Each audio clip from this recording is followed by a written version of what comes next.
Қайырлы күн достар. Міне Дуанши деген ауылды іздеп бара жатырмыз, Ақтоғай ауданы. Құдай қаласа қазір бір Кемелбай деген ағаның үйіне бара жатырмыз. Ескі сүрлеу жолдармен іздеп бара жатырмыз. Дуаншиға 5 шақырым жер бар екен трассадан, бірақ онда ешкім тұрмайды дейді. Сондықтан Кемелбай ағадан барып сұрап алуымыз керек. Мына Ақтоғайдың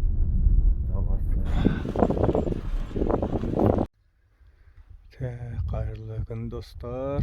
Мынау Ақтоғай ауданы Дуанши деген жақта жүрміз. Жаңа бір қыстақта болғанбыз. Енді мына бір қыстаққа келіп едік.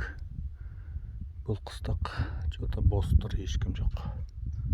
Тіршілік жоқ. Енді анау жерде бір қыстақ тұр.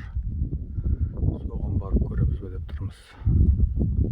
Кімнің қыстақ екен белгісіз. Достар, міне Ақтоғай ауданы Дуанши деген жерде жүрміз. Мына баяғыда 30-шы жылдары Совет үкіметіне қарсы көтеріліс болған осы Дуаншида. Сол жақты бір зерттеп көрейік деп іздеп келгеніміз ғой. Пока бір қыстақтан бір адам ғана келді, кездесті. Мына жерден ешкім кездесе қоймады. Келесі бір қыстаққа бара жатырмыз енді көруге. Кім бар екен, сосын Дуаншидің ескі орталығын барып көреміз. Бұл жақта да бір адам тұрады, бірақ болмауы мүмкін деп отыр енді. Қайырлы күн.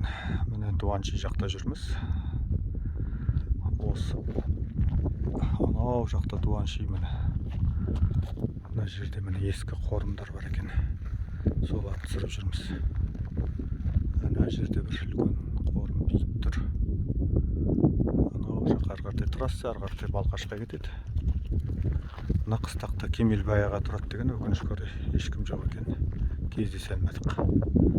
Анау қыстақта болдық, онда енді бір әйел адам ғана жолықты. Енді ары қаратай бұрынғы Дуанши 5 шақырым жерде дейді. Қайырлы күн, құрметті достар. Міне Дуанши жақта жүріп, Бораншы Құдайберген Құдасбай Сары би бабаның зиратына жолықтық. Мынаны бұрында керемет ғаламат биік салынған зират болу керек. Қазір әбден тозып отырып шөгіп қапты. Құдай рахмет айласын енді ұрпақтарына. Рахмет Молдаханұлы Әзілхан ұрпақтары, Сары би ұрпақтары басына тас белгі қойып, осындай ұлы бабаларымыздың жатқан жерін белгілеп қойыпты. Міне осындай қылдырып салған. Енді бұл 19-шы ғасырдың соңы, 20-шы ғасырдың басы.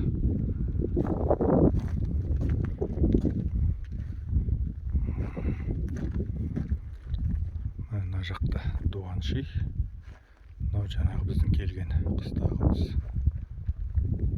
Былай қаратай оңтүстікке қаратай Балқашқа кетеді трасса.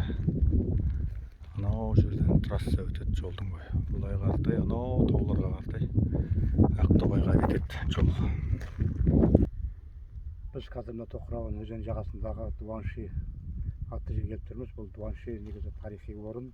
Себеп болсын, 1928-1929 жылдары кеңес үкіметіне осы жерді халық өзінің кеңес үкіметінің кереғар саясатына өзінің қарсылықтарын білдірген болатын. Алғашқы рет осы орта дересін жерінде, осы жердегі Дуаншидегі басындағы кооперативті олар өздерінің қолдарына алып, содан кейін осындай Жақыпбек, Садуақас, Төбек деген жігіттер бастама көтеріп, және осы көтерген жігіттерді басқа жігіттер қолдап, біртіндеп бұлардың өз кооперативті қолдарына алғаннан кейін басқа жігіттер де қосылып, яғни сол кезеңдегі бұлар артельге қарсы шапқан болатын. Артельге қарсы шапқан кезеңде бұлардың алыстан әрқайсысының қолында бір мылтық кезенгендей көрінді. Ал бірақ та шындап кеткен болса, бұлар киіз үйдің уғымен көтерген. Кейін бұл уғымен көтеріліс деп аталды. Бұл көтерілістің де себебі 1929 жылдардағы Шұбартаудағы, Қарқаралыдағы Боқты көтеріліс сияқты кеңес үкіметінің кереғар саясатына білдірген жергілікті халықтың өзіндік қарсылығы болатын. Міне өкінішке орай осында қатысқан адамдардың барлығына, яғни кеңес үкіметінің, яғни Так, құрметті достар, мына Дуаншиға бара жатырмыз. Баратын жолды таптық. Жаңа Ержан деген кісі жолығып, жөн айтып жіберді. Осы шіліктердің арасымен бұрынғы Дуаншидің орталығына бара жатырмыз. Сол жерде бір адам тұрады дейді, пока белгісіз еді. Дуаншидің жолы. Әлі Дуаншиға бара жатырмыз. Мынау қалың тоғайды өттік. Жолда бір қыстақ болады деген точно болды. Бір қыстақ міне. Бұл қыстақтың атын бака білмейміз. Қазір анау алдымызда тал тұрған жерге бара жатырмыз. Сол жер Дуаншидің орталығы. Бұрын Дуанши деп аталған жер сол жер. 1930 жылы көтеріліс басталған жер осы жер. 29-30 жылдар. Темге екеуміз боксовайттық болдық та, машинаны қойып қойдық та. Енді жаяу бара жатырмыз. Мынау тал тұрған жер Дуанши. Соны көруге бара жатырмыз. Дуаншиға. Міне күні бойы іздеп жүрген Дуаншиімізға да жеттік. Бұрын осы жерде ауыл болған, енді қазір екі-ақ үш-ақ үй қалды дейді ғой.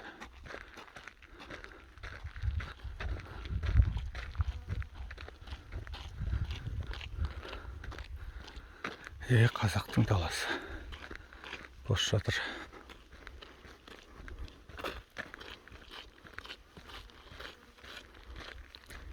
Осы жерде 30-шы жылдардың өзінде қазақтар жиналып көтеріліске шыққан. Әне құрметті достар, мынандай белгіге келдік. Ескерткіш Ақтоғай ауданы 1929 жылы Дуаншиге қоныстанып, Тоқырауын ауданы болып аталған дейді. Міне 29 жылы осы жерде аудан құрылып, одан кейін кәмпескесі бар, малды тапсыру науқаны бар. Қазақтарды ашаршылыққа ұшырата бастаған кез осы жерде көтеріліс болған. Мына ескі үйлердің орны қазір ешкім жоқ. Дуаншиіміз осы жер. Дуанши көтерілісі, Тоқырауын көтерілісі немесе Уық көтерілісі деген Ақтоғай ауданындағы көтеріліс осы жерден бастап алған. Кооперативке шабуыл жасаған, кейін былай қаратай Сартерекке барып магазинге шабуыл жасаған, ауданға шабуыл жасамақшы болған. Бірақ енді Уықтың жендеттері оған мүмкіндік бермеген. Ескі Дуанши деген жеріміз осы. Міне ескі үйлер, салған кірпіштен салынған. Мына үй міне бұл жердегі қалдықтары. Ана жерде бір қалдықтарға ескі үйлердің бұзылған қалдықтары тұр. Бертін үйлер шығар енді. Бірақ анау ана шошайып саман кірпіштен салынған үйдің қалдығы тұр. Қош сау бол, Дуанши. Темге екеуміз Дуаншиді тауып, көңіліміз жайланып, енді кері қайтып бара жатырмыз. Қайырлы күн, құрметті достар. Міне біз Сартерек деген ауылға келдік, Ақтоғай ауданындағы. Және Дуанши деген жерде болдық. Ол Дуаншиіміз анау жақтан. Осы жердің где-то трассамен 45 шақырымда екен. Енді тікесінен 30-35 шақырым шар. Сол 1930 жылы 29-30 жылдар қазақтар сол Дуаншиден бастап көтерілгенде сол кооперативті басып алып, кейін осы Сартерек ауылына келіп магазинді басып алды дейді. Кейін әрі қаратай Ақтоғайға барып ауданға шабуыл жасамақшы болған көрінеді. Бұл Тоқырауын көтерілісі дейді, немесе Уық көтерілісі дейді. Өйткені қазақтар сол кезде мылтықтары жоқ, көбінесе 5-6 ғана мылтық, қалғандары иықтарына уық байлап шыққан екен. Алыстан қараған кезде мылтықпен келе жатқан сияқты болсын деп. Темке екеуміз осы жақтарды аралап жүрміз. 30-шы жылдардағы, 20-30 жылдардағы саяси қуғын сүргін зардаптары.